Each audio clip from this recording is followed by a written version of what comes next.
Good evening and welcome back to the YouTube channel, everyone. So it's been over 2 weeks and the Jag has been over at Jaguar Chilton, and I've had some updates from Mark, so I wanted to share those with everybody on the channel. Obviously, I can't speak to the invisible repairs, the ones that aren't very visually obvious, but from what can be captured in a video, I will definitely share that with you guys, so you guys can stay updated as to what was originally wrong with the car and how that's progressing and what repairs have been done to the car so far. So it's still along its journey. It's obviously going to be a rolling project, but we've made some great strides and some huge dents in my wallet. So let's talk about, we'll work our way inside, from the inside, then out and then under, as we go through all of the things that were wrong and all the things that were fixed. So inside, first of all, these tweeters were absolutely broken. These door cards were just hanging there, and they were ripping the trim off the side of the car. And the issue was on both sides. You know, it was just neither tweeter worked, and neither door card was on properly. Now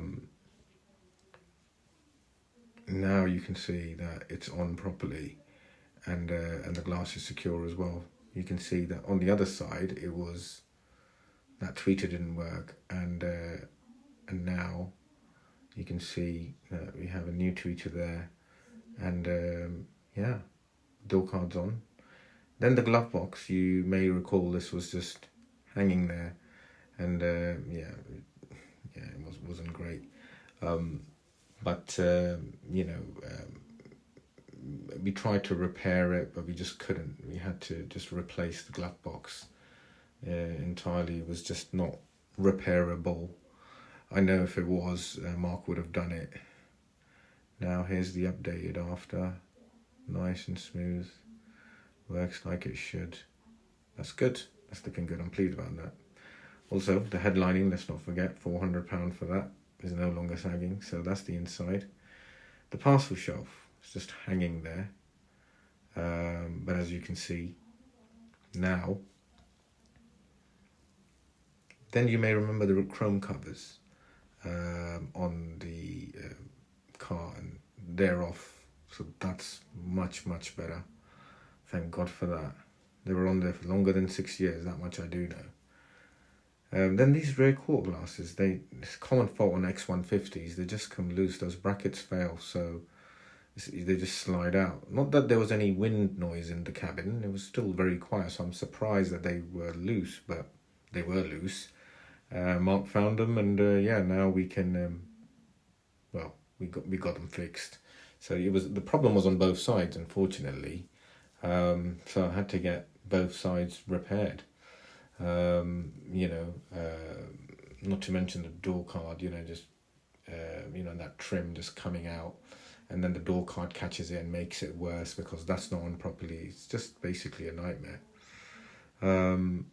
So now you can see that that is all okay. That those rear quarter glasses are on and firmly held in place. You can see the new door card, the new tweeter. And give that a tug. Yep, that's nice and secure. And yeah, also these were all of my bolts were rounded off and really in bad condition. I had to replace all of them. For the original Jaguar ones, I ordered aftermarket ones and they were absolutely rubbish. Cost me £112 to order the actual Jaguar ones. Then you may remember the cat nose was not there, but now plinth and badge was about £112. That's on, so that looks good. Then working our way under the car, you can see this was the problem with these arms, and these bushes were just terrible. All of these bushes really was just not great at all. Leaking boots and all, and lots of corrosion, and generally play. I mean, I can deal with a bit of corrosion under the car as long as there's no play in the system, but if if there's play, that's unacceptable. This is the problem we're dealing with. Plus, we had some issues with aftermarket exhaust clamps that weren't original Jaguar ones, that were always hitting the underside of speed humps.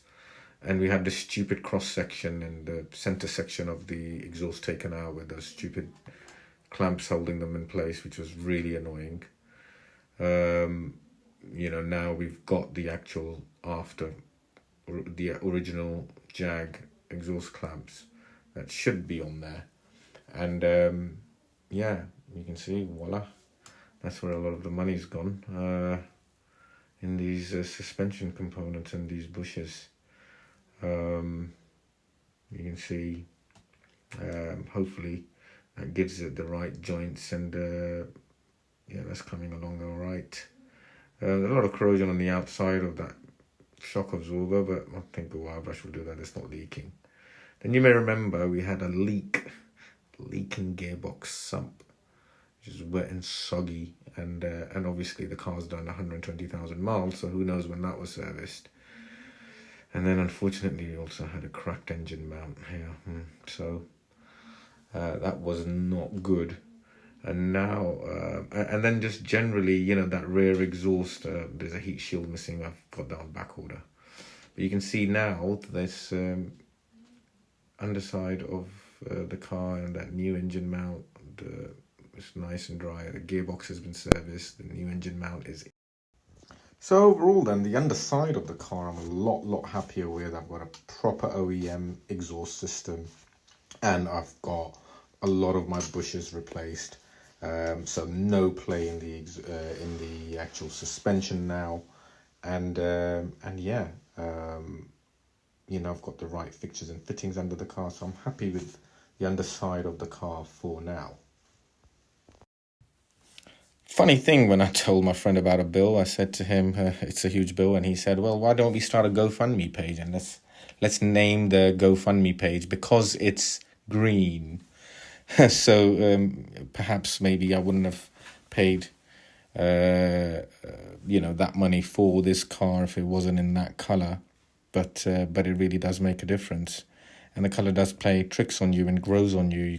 You're forever looking at the car, because it's a beautiful car designed by Ian Callum, but also because of this color, you're thinking, what shade of green is it really? Is it that shade, or maybe it's this shade?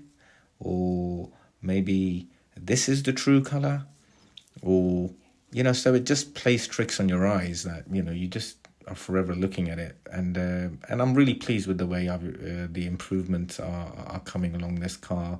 We got all the dinks out. We removed the saggy headlining and replaced it. We've sorted out the door cards, the tweeters, the air conditioning, so the cabin is going to be a much better place to be. The parcel shelves are secure as well, and with the underside of the car all looking good, I'm sure that this car I can do several more miles in. I'm not under any delusions, mind you. I understand that there's several other components that could fail at any moment, and I'll happy to get those replaced if I have to. But I'm expecting to do good 3,000-4,000 miles before I start thinking about the next set of upgrades, and that would likely be going from 19-inch rims to 20-inch rims. I really like the center 20-inch rims, and also perfecting the paintwork because of the color, amongst anything else. So really happy with the way things are headed, and I'm quite looking forward to getting the car back, and once I do, I shall share the videos of the updates, and we'll see how well the car performs. Thanks a lot for watching.